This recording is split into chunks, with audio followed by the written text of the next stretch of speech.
Welcome back to the new adventures of the monad.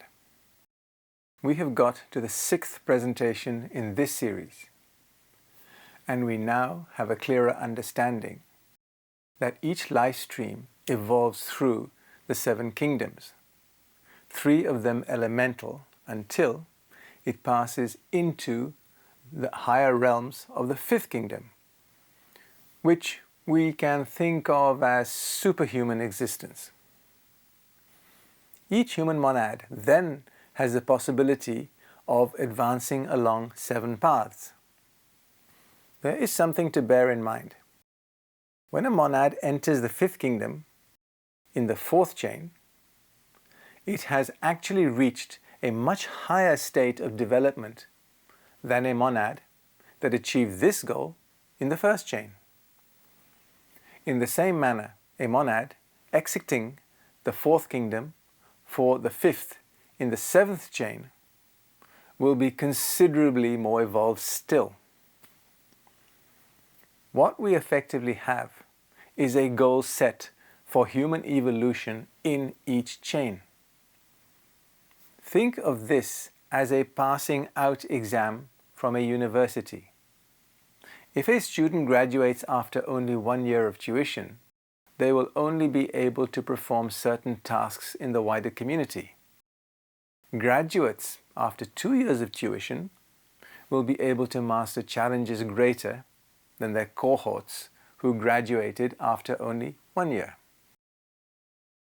Those students who graduate after 7 years of tuition have doctorates and have learnt everything the university had to teach them in their subject field. The university is then not just closed but demolished and the teaching staff dispersed. Those students who were due to graduate but did not have to wait until another university is built and staffed. So what were/are the passing out qualifications for our scheme to date? Our scheme has reached the 4th chain, completed 4 rounds, and is on the 4th globe. The goal of the 1st chain was the taking of the 1st initiation, I1. The goal of the 2nd chain was the taking of the 3rd initiation, I3. The goal of the 3rd chain was the taking of the 4th initiation, I4.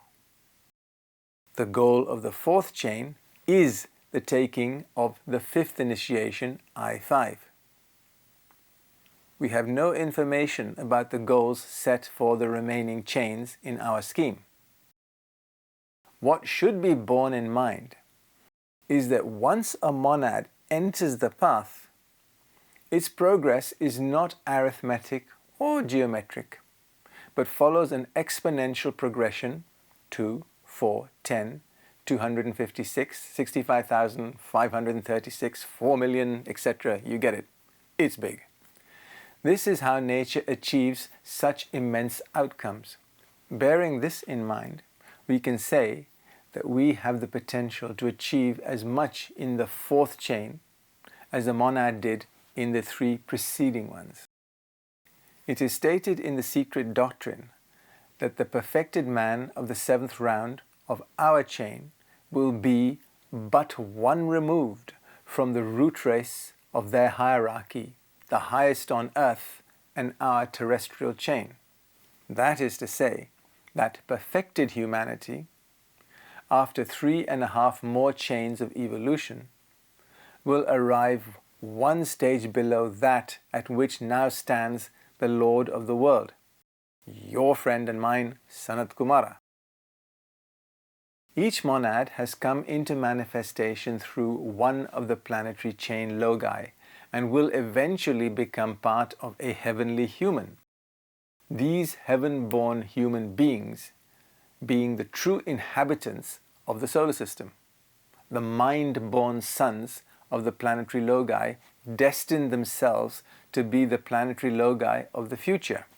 We may therefore surmise that at the end of the 7th chain, when our scheme is completed, the level we shall have reached will be something commensurate with that of a planetary logos. The goal of our 7 chains are represented in this diagram. The 7 chains are arranged concentrically, the first being the innermost. After one circuit, which is in reality 7 rounds, some monads exit after taking a specific initiation. In the case of the moon chain, it was that of the Arhat I4. This is a monad who had achieved unity consciousness 46. A monad in this chain was able to reach a higher level of attainment because the centrifugal forces of the circuit were much greater than those of the first chain. At the end of the chain, those monads that have not achieved the goal for that chain enter the next chain. The goals are color-coded, and looking at the diagram reveals how the innermost chain only has globes 45, lower spiritual, to 47, 4 to 7, mental. It is not until the third chain, known as the moon chain, that a physical planet appears in our solar system. It can also be seen that the physical globe will only appear until the end of the 5th chain, which is then transformed into a moon-like structure or completely disintegrates. Who knows? We have mentioned the 7 paths that open up to a monad once it has achieved the goals of that chain. In reality, these goals only start when the monad enters the 5th kingdom of nature and not before. The 7 paths on offer are: 1. The monad enters nirvana to become perhaps in some future world an avatar or divine incarnation. What is meant by nirvana in this context? We are talking about world 44, the realm of the kohans.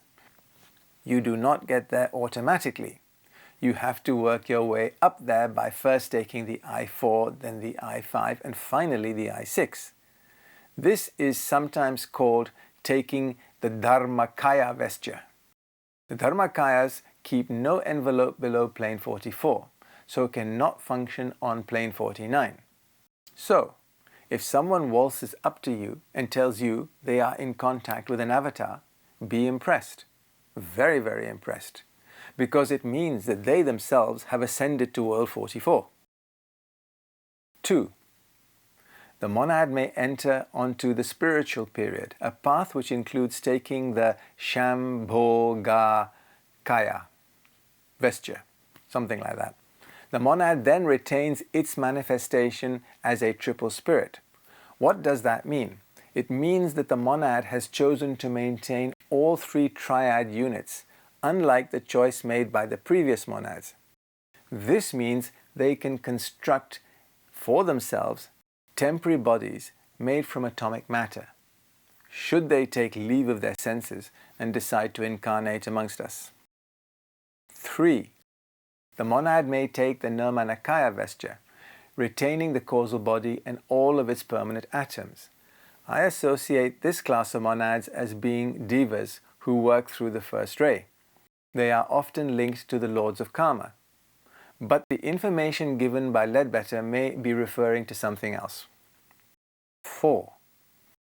The monad may choose to remain a member of the spiritual hierarchy, working directly with humanity, but also being in charge of the mental development of the 3 lower kingdoms of nature. This is Christ Maitreya and his friends, so this is the group we talk about the most. Some, like Alice Bailey, work directly with the hierarchy through the Master DK, who was the secretary of this body. In this way, the hierarchy was able to communicate information to humanity. Whether anyone actually understood or still understands what was being communicated is a moot point. Having read the blue books, I only really begun to understand, and then only partially, what DK was communicating to us. Those books are really written for disciples, in the same way that the secret doctrine was written for initiates, not the likes of you and I. That is why it is so opaque to us. But it is worth persevering and gleaning as much as you can from such books. Just realize that there are layers of meanings that you are not meant to understand, and that is done deliberately. 5. The monad may pass into the next chain to help build its forms. Those chains don't build themselves. Devas and what is then superhumanity roll up their sleeves and get building. This sounds like an interesting job and reminds me of The Hitchhiker's Guide to the Galaxy, where Slati Bardfast was very pleased with how well the fjords he had designed had turned out. 6. The monad may join the diva evolution. Here I am assuming these are the divas who function through the third rather than the first ray. They are the builders of all the worlds and all the structures in them, including the fjords and also including our envelopes. 7. Finally, the monad may choose to join the staff of the solar logos.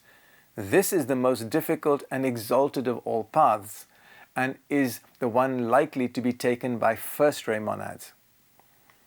I always imagine this gaggle of monads sitting in an airport lounge reading magazines, waiting for a call, giving them instructions on their next mission. You will see later how one of these elite crew was sent to Earth and why. Let's leave it there for this week and resume next week by looking at the degrees of attainment that occur in each batch of monads as they pass through a chain and on to the next one. Thank you.